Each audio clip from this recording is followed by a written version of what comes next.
Hey gang, welcome to Get Help Hangouts. My name is Trevor Beck. I'm one of the hosts here for Get Help Hangouts.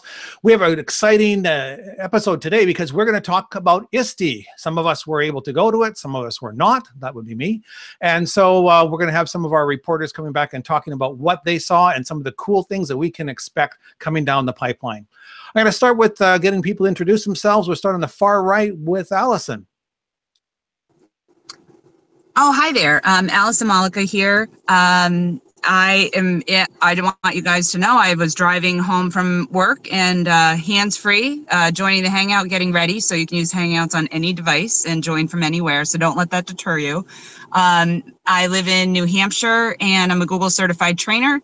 This fall, I will be a library media specialist at Winnisquam High School. So I just made the announcement. Congratulations. That's awesome. Awesome. Yeah. Nick. You're muted, Nick. Oh no. Here I am. Hi, I'm Nick Cusmano. I am Director for Instructional Technology in a suburban St. Louis school district and a Google certified trainer, innovator, administrator, level 1-2 educator, and I'm going for the 6th Google certification. I'll be a Geo Teacher Institute teacher as of July. And just so you know, when you get to that level, you actually get to wear a cape to put all those certifications because the t-shirt won't work. Justin. Justin? Oh, hey everyone. My name is Justin. I am a Googler. I'm a community manager for the programs team at Google. I mainly look over the certified trainer program and I manage the US and Canada GEGs. Excellent. So when you've got problems and you're putting posts into the Google group for certified trainers, Justin's the guy that's going to be answering that and helping you out with that. And Robert. Hey, Trevor. Hey, everyone. Robert King here from Louisville, Kentucky. I'm a technology integration specialist for a private school district up here, and I'm also a trainer and innovator. I was in the same cohort as you, Trevor, in London. Yes, indeed. Thank you. Okay, so I'm going to start sharing off the screen here. If you guys have any questions, there's 2 places that you can do it. The first one, of course, is within the question tool or audience tool that Google's provided us with. So if you open up a new tab, goo.gl/slide/WB49D9X. So make sure you put that into a different tab so that you can ask the questions and still watch what's going on. You can also ask your questions in the live chat that we have as part of the YouTube stream that you're looking at right now. It should be on the right-hand side. Remember, if you're watching this as an archive, it will not be working. It's only during the live show that that piece works. We also have the comment section underneath. So when you finished finished watching the live show, you've got some questions. While it's an archive, you can ask your questions there, and then we will try and get back to you as soon as we can. So that's it there. So make sure you've got that link there. We'll be checking back and forth and making sure that the questions that come up get answered right away. So the next thing we're going to do, though, is we are going to make sure you guys have access to the show notes. All of our shows have show notes with the notes that we put in there. bit.ly/gethelp show notes has a list of all the show notes from the very first. And in the show notes, you'll have links to the original YouTube videos as well as the slide decks that we've used for each one of those shows. So let's talk about ISTE. This is going to be an informal kind of thing that we're going to be doing today. And so as we go through, someone, are you going to start off with us, I believe, Justin, with the slides? I'll take you back to the slides. All right, so Justin's going to start screen sharing the slides then, and he'll take care of that. And then as we go along to some of the people that have attended, especially if you've been, if you're online, you can ask the questions and stuff, and we can get some more information about some of the exciting stuff that's going to be coming our way. Yeah. Justin, you ready? Actually, Trevor, can you present, and then I'll just go through the slides? Oh, sure thing. Just give me a sec here to get that going. Okay, can we see that? Let's see. Yep, we can. Okay, awesome. then. Yeah, so I know a lot of, or maybe a lot of people right now on the Hangout were at ISTE this year, but if you weren't, David isn't here today, but I'll be going through the slides of what he presented during the trainer and innovator mixer, just to keep you guys updated if you guys weren't there. First off, I want to give some stats on the program. So at ISTE last year in 2016, our community was 1,650 strong in 41 countries around the world. And since then, we refreshed the trainer program to better serve your needs. And we've grown to 3,000 found in 64 countries. So in total, you all have led 11,047 sessions, which have reached about 334,441 educators. So I must say, y'all need to keep it up. Some of you are also in leadership roles at your district. So as seen on this slide, we've created a resource for you. The Google for Education Train the Trainer plan will help you identify, select, and mobilize a team that you can that can support you in making technology an initiative that is successful. So yeah, this is a slide that shows all our numbers, and yeah, as the program manager of the Certified Trainer program, I'm really proud of what we've done in the past year. Next slide. So also as part of ISTE this year, Be Internet Awesome had a very large presence next to the program's booth here. So when kids are equipped with the skills to make smart decisions online, they're able to experience all that the internet has to offer, and parents have the confidence that they can do so safely. So Be Internet Awesome teaches kids the fundamentals of digital safety so then they can be safe and confident explorers of the online world. We've reframed the online safety conversation in an accessible and empowering way for kids. You can say things like share with care, understanding the digital footprint and privacy online. Don't fall for fake, avoiding and dealing with phishing and scams. Secure secrets, how to secure your information online. It's cool to be kind. The power that both online positivity and the negativity can wield. When in doubt, talk it out. Talk to a parent or adult about inappropriate content. Yeah, so I've worked really close with Connor on this program. Connor's one of the Googlers who's worked on this project. And if you guys just go visit g.co/beinternetawesome, you'll find lots of resources, lots of content that you can use in your classroom to help these kids be really responsible online. Next slide. With that, we have the Gamify with Interland. A new way to engage kids with key digital safety topics. This goes hand in hand with Be Internet Awesome. We aim to help make digital safety knowledge as accessible as possible. This Interland is a free, adventure-packed, web-based game that lets kids practice fundamental lessons and digital safety in a way that they enjoy learning. So this just launched recently, and again, like Be Internet Awesome, we recommend you to go really check this out. These are free resources online that's available to everyone. So yeah, these past two slides. This information was delivered at ISTE this year, and we hope that you all can share it out and go visit it yourselves. Next slide. The digital citizenship course. Now, if you haven't noticed in the past weeks or month or so, this is a new course added to the training center. Internet Awesome was so we've announced this professional development course on the training center targeted at teachers who want to learn how to bring online safety and digital citizenship to classrooms.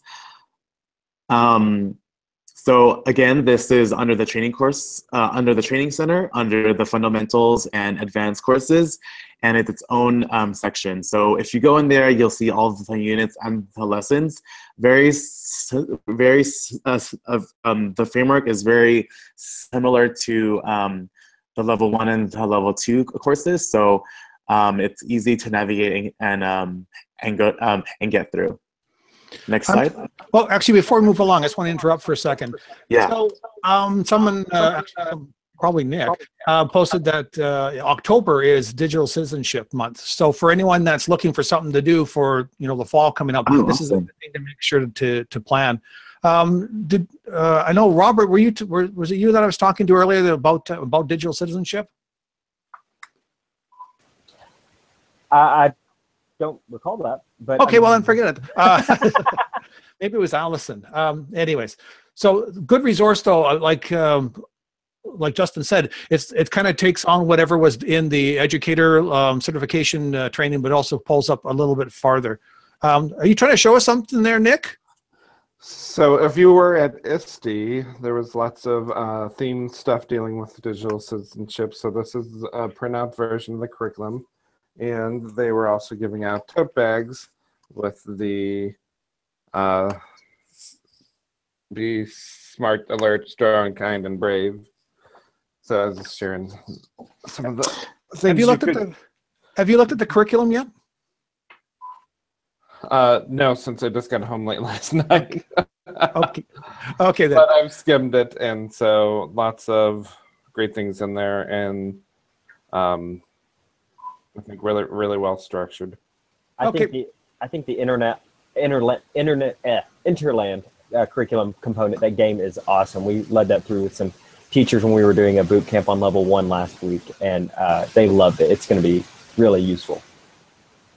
Good stuff. And actually, Butch Wilson from the chat there was saying the digital citizenship course looks like it would also be useful for outreach to the community, which is true. That's a really good course, especially for seniors, because they're the ones that always get caught in a lot of this kind of stuff. All right, didn't mean to interrupt there. Just let's continue. Okay, cool. Next slide. So this is also another initiative that that the programs team had at their booth at ISTE. So finally, as the world goes increasingly digital, the skills that people need to land great jobs and build successful careers have changed. We believe that everyone should have the opportunity to learn the skills necessary to succeed online. So applied digital skills was created to address this need. This amazing resource is geared towards 7 to 12 grade students. Digital literacy, problem solving, and creativity are often cited as essential skills for jobs in the future. But then a recent economist study reveals that among the 18 to 25-year-olds, less than half, which is 34%, believe that their education system is providing them the skills that they need to enter the country's workforce. So here we have, for example, like available units that we have. The next slide. Next slide is if-then adventure stories, where students create in interactive if-then adventure story using docs and slides. For example, students brainstorm story elements in docs and create an interactive story in their slides. So these life skills students are practicing are storyboarding and group decision making. And while doing so, they will also learn a number of valuable digital skills.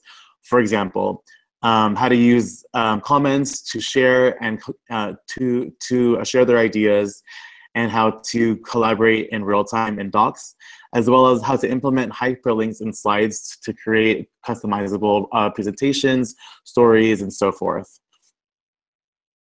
Next slide.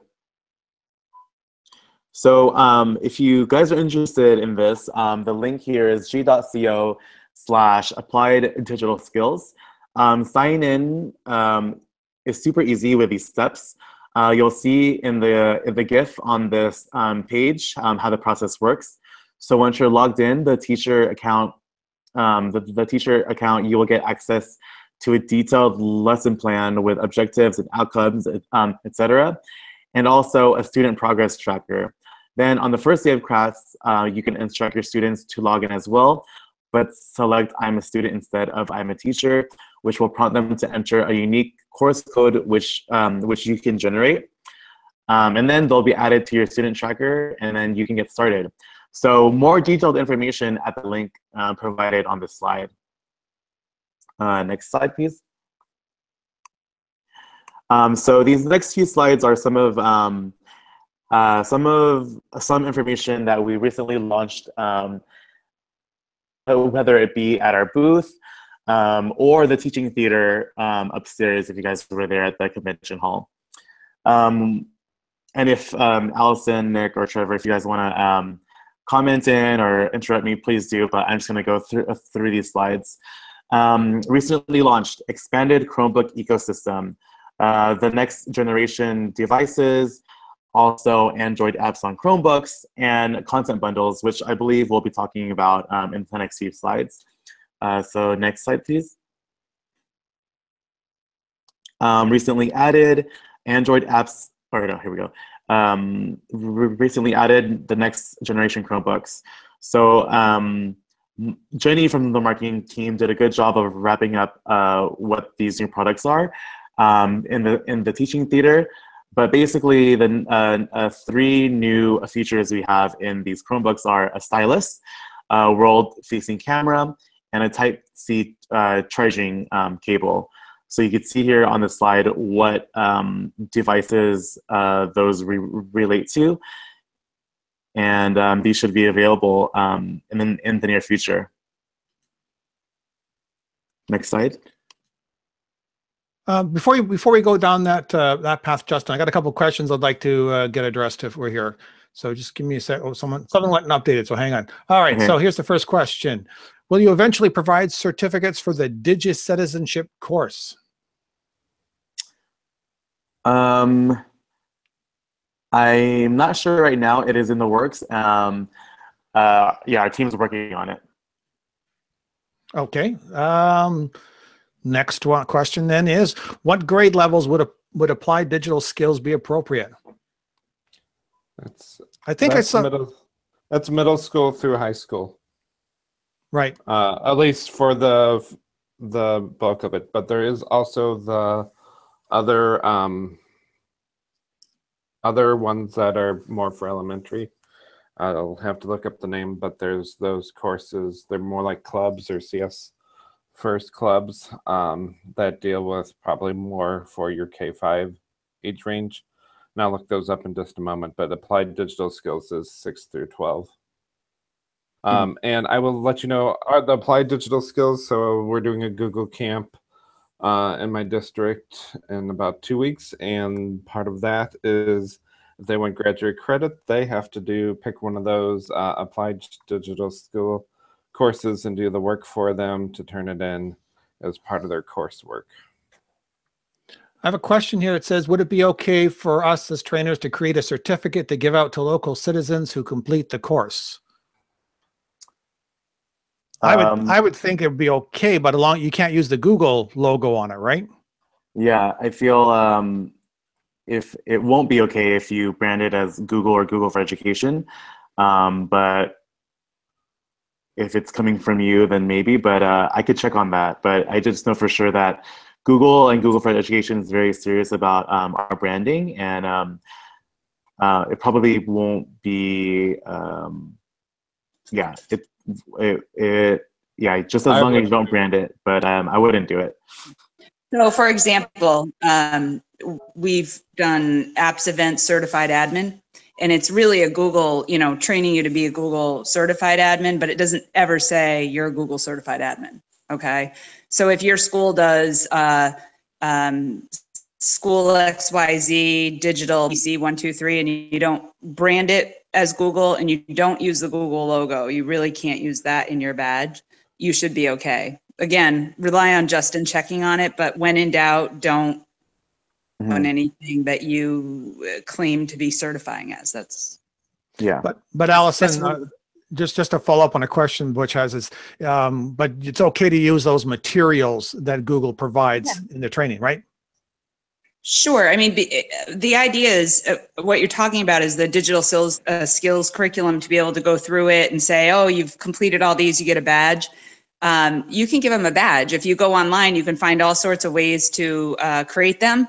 What Justin is saying, he's going to check on the, the legalities. But if you're eager to get started, just keep in mind that you can't put Google's logo and say you're, Mascoma School's Google certified student. You can say Mascoma's certified digital student, and you can use the curriculum to do that. You just can't say that it's a Google thing or put their logo. Yeah. Just working with like Google and the marketing and branding, we're very serious about our brand. So just if you're going to give someone a certificate from Google, it's not going to pass. Not cool. Not cool. Okay. That's not googly. Yeah. Let's move along. Okay, where are we? Okay, so yeah, Android apps on Chromebooks. Allison, did you want to talk about this? I do want to talk about it because Please. I've been trying it out for quite a while now, and I'm really excited about it. So I wanted to let the admins know that you can get started with it. If you have a Chromebook approved device that works with the Android apps, the Play Store, go ahead and turn it on in your domain. When you go into where you would normally provision your Chrome apps, and you would shop for like a Chrome extension and push it out to everyone, there's a drop down there. So you click on the drop down in the admin panel and you choose Android. The first step is you shop for apps that you want your students and teachers to be able to install.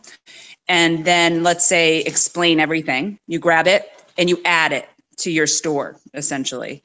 Then you have to configure it. So the step is add it. Then you have to go into the next step of the admin panel, click on the app and make it available to whoever you want. So if you have 100 apps, but only 20 you want the kids in 5th grade to see, and you have your OUs set up correctly, you can go ahead and provision it that way. When they get on the Chromebook, as soon as Play is enabled, they're going to get an alert that it's enabled, and they're going to be able to click, and then they'll be able to see what apps they can install. So they will be able to install apps that traditionally would only be used on an Android tablet or phone or an iPad, like Explain Everything, and Toontastic is a great one. They can, if you have a Chromebook that it has a touch screen, you can draw on it. If you get one with a stylus, even better. So if you don't have any of those Chromebooks around, I would get one for yourself and start practicing. There's a lot of hope that there'll be better apps and that they'll work better, and that's fine. But I would get started now because it really is already a functional tool. Okay, thank you. Let's move along. What's your cat's name? Because everyone's going to be asking. Shadow. Shadow. And she always hops up when I'm in a hangout. It's like she wants attention all the time. I thought there was someone standing behind you for a second. It kind of terrified me. So the animals have been attacking me yet, so I was like keeping my camera off, but they're settled down now. Okay, let's move along. Justin, you want to talk about content bundles? Yes, so content bundles. Let's see what notes I have on here. So the content bundles that were launched or that were presented at ISTE this year, I know that we did the creative apps on Chromebooks, so that's Soundtrap, WeVideo, Explain Everything, the media literacy apps on Chromebooks, the Dremel 3D Idea Builder, and the Little Bits, and then we have active listening apps on Chromebooks, which is the Fluency Tutor and the Listen Wise bundle, and STEM tools on Chromebooks, the Scribble and Frontier. I don't have any further information on these bundles, but if anybody does, please feel free. I would say, at least on the creativity apps, if you talk to your district level people and ask them to talk to their resellers, they may be able Yeah. to get some discounts. I know that I'm looking into the Creative Apps bundle for our district. And You need to go through, you definitely need to go through your reseller, is what I understand. yeah, and that's how that's priced. You don't go to, or not how that works out. You don't go directly to Google for those bundles. They've just helped get those things in place. Okay, let's look at Classroom then. Yeah, so the next 3 slides, we're going to be talking about our products, so Classroom, G Suite, and Expeditions. So the first one, Classroom, our 4 new features here are to assign work to a subset of students, email summaries for parents and guardians, annotations in the Classroom mobile app, and finally, the Classroom metrics in the admin console. Just out of curiosity, the annotations in the Classroom mobile app, didn't they have that already? Because I'm pretty sure I saw Allison doing stuff like that. This is kind of a refresh of what's I wanted to happened say over the that years. now that we have these touchscreen Chromebooks, you're going to look at it's going to take off. So the annotations in mobile app came out last year, but it's been underutilized because you can only do it on a device. You can't annotate on a computer. So now that those flippable touchscreen Chromebooks are out and they act like an app, you're going to want, as a teacher, all these Google Docs, you're going to have a blast with this, because those of you who have missed scribbling on everyone's doc and making it more red than black and white, you're going to be able to do that again. So you easily can flip open your Chromebook, open up all the docs for the students, and you can annotate them, literally write on them like you never dreamed possible again. And when you're done, you can save it. It saves as a PDF and you return it back to the student. So they see the doc. Doesn't have to be writing. It could be a math document where you write, examples of how to correct the problem, whatever it is. And you return it to the student. They get a PDF non-editable copy, but they have their original doc and they can go ahead and fix it. So it's a pretty cool tool. And I think it's going to become more helpful and useful to teachers and students when they're able to use the Chromebook as an Android device as well. I remember when you showed it to us when it first came out in the mobile, like you said last year, and you were just sitting there drawing and making it bleed with all your red marks. So that was very cool to watch that on the mobile device. But now that, like you said, I never even thought of that. The Chromebooks, that's going to really take off. Well, think about it. So if in math, a lot of times students have to still use a tool to write down the problem. So a teacher might say, hey, take a picture of your assignment and turn it into Classroom, because I want to keep, things in, Google Classroom. But now the teacher can take the photograph that the student took of their math scribble. They can open it up, annotate it, give them feedback, and then send it back to them. So it's not even just for writing. It's going to take off, I'm telling you, prediction. Excellent. All right, Justin, let's carry on. So G Suite, new Google Sites. So yeah, I do realize all these some of these features might be already like you've already like seen like in the past year, but these are important and big highlights that we've launched since last ISTE. So new Google Sites, students can copy their email and Drive files when they leave their domain, and question by question grading in forms. And that question by question grading will be really helpful for teachers, because you can go through your essay questions and just grade that all at once. And because you have the other part, because to me, this was the magic sauce that teachers are looking for, so that they don't even have to install anything to grade it. It's all kind of built in there, and it'll be exciting to share that with teachers as we go into school time. Awesome. Expeditions? And Expeditions. So for the past 8 months, we've been on a mission to bring virtual reality experiences into classrooms all across the UK. Launched in September of 2016, the Google Expeditions, as you may already know, pioneer program set out to bring virtual reality field trips to more than 1 million UK pupils and open their eyes to places and environments they're unable to otherwise see. So more than 600 expeditions are available all across subjects. These are now available. Our US kit partners include Best Buy and Aquila, and they're in the works for more partners outside of the US. But the 3 updates here are created over 600 expeditions tied to curriculum.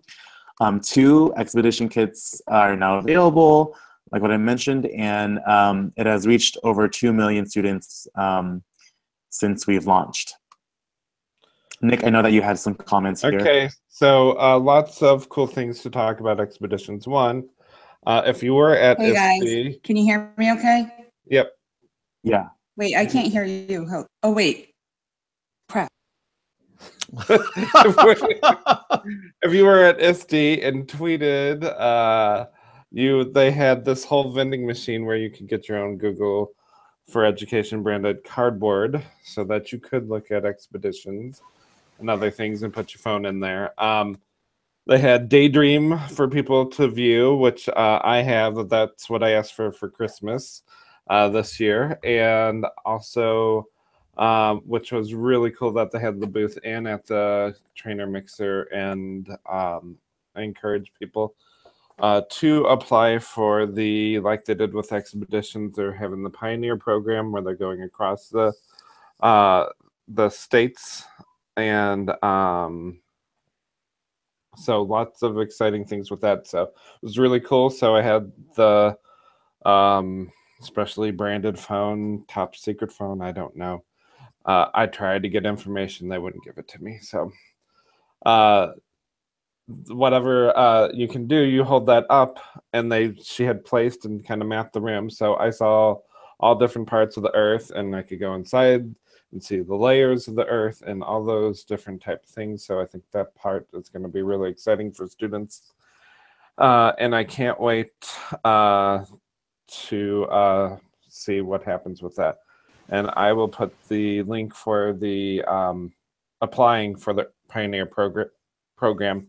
Doesn't guarantee that you'll be picked, but it's good to put your name in there. And if you have groups of schools, so that maybe you have a group of 300 students and maybe you bring them together if you get chosen, that type of thing, I would suggest doing that.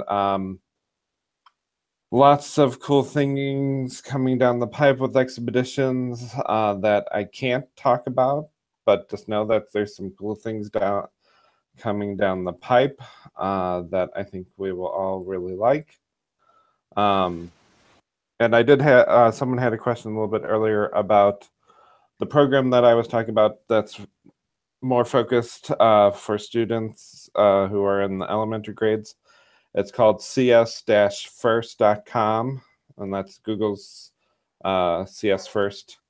And that can help you get students interested in coding, computational thinking, all that type of stuff.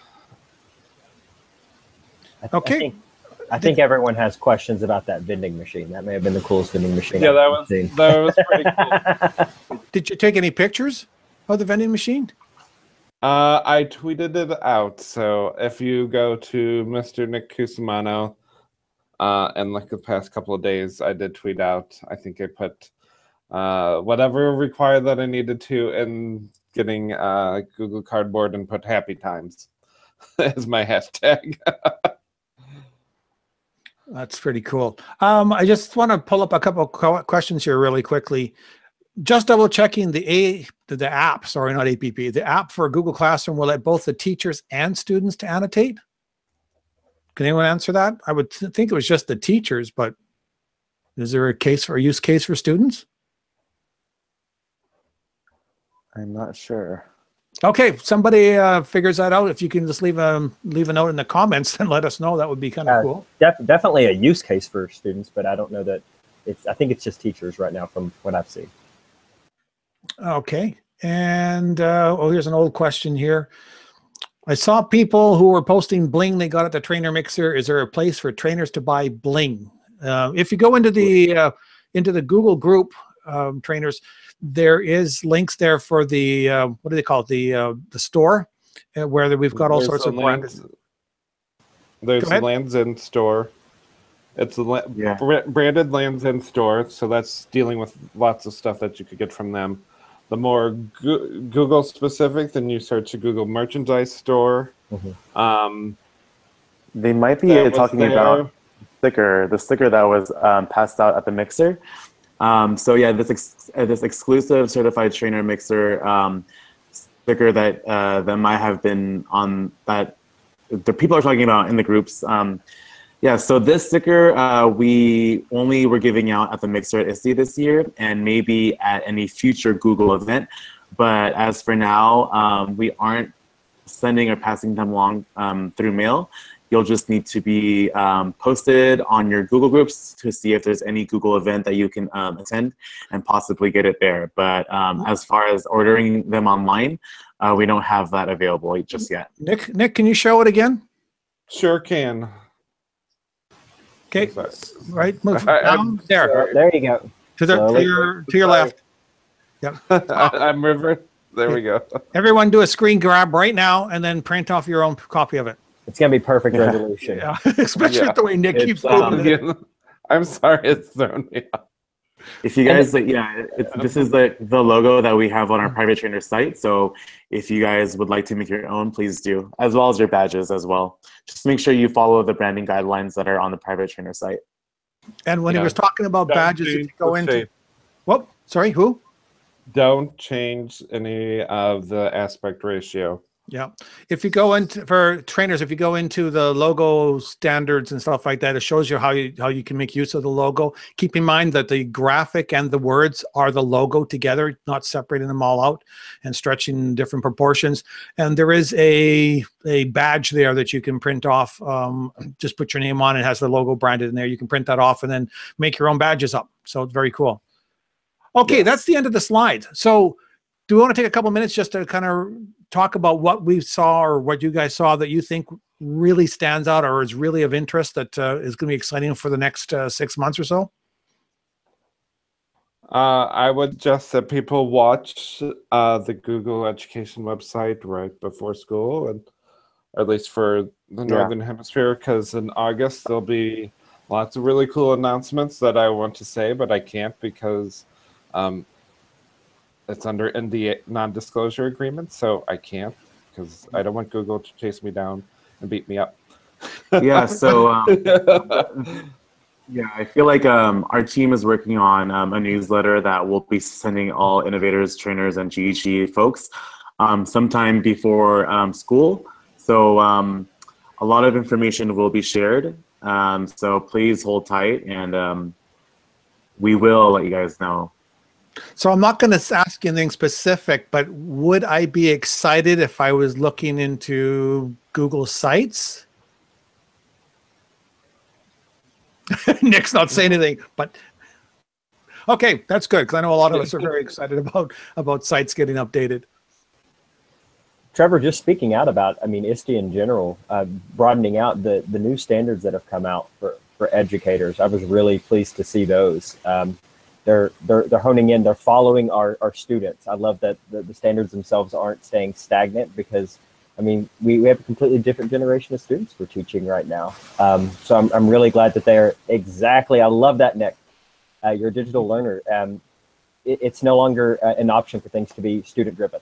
So I love that the standards are reflecting that and that teachers are going to be able to align their practices to that. So if you haven't seen the new educator standards, definitely check those out for ISTE. They're really, really good stuff. And I should point out that, oh, sorry. Let me just point out real quickly what the reason, even though Robert wasn't actually at ISTE, he was at something called Not at ISTE, which was a Google Plus community and a hashtag. So pretty much anyone that wasn't there, but they were gathering all this information from all the different resources, you could actually keep up to speed with a lot of the stuff and the announcements other than the NDA stuff that was going on. Yeah, absolutely, Trevor. My wife definitely feels like I was still at a professional development conference, the amount I was checking in on Google Plus.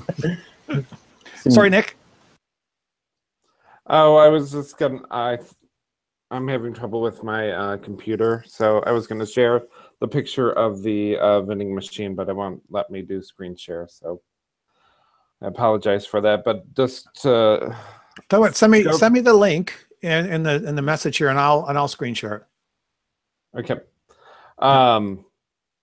So there's lots of things that people, if you follow ISTE 17 or not at ISTE, and if you give them a little bit of time and go to the ISTE website, and the ISTE YouTube channel, the videos of the keynotes and some of the sessions will be available. GCI and GCT, Jenny Magera did the most amazing keynote. And when I think about the end of the keynote, it still chokes me up a little bit. So it's great to watch when get those teacher batteries recharged. So just watch and see when it becomes available, because lots of different exciting things out there and so many resources. I mean, just getting to sessions, just so many great things that were there. I went to Alice Keeler's U-Cubed one, where she had Joe Bowler, who wrote Mathematical Mindsets, and had her join via Hangout on air. And I was like, oh my goodness, math can be creative. And that was kind of light bulb for me. So lots and lots of different resources. So if you can check into those. We can see Nick starting to fade out because he's so overwhelmed with what's happened over the last 3 days. Well, I got to bed about midnight, so.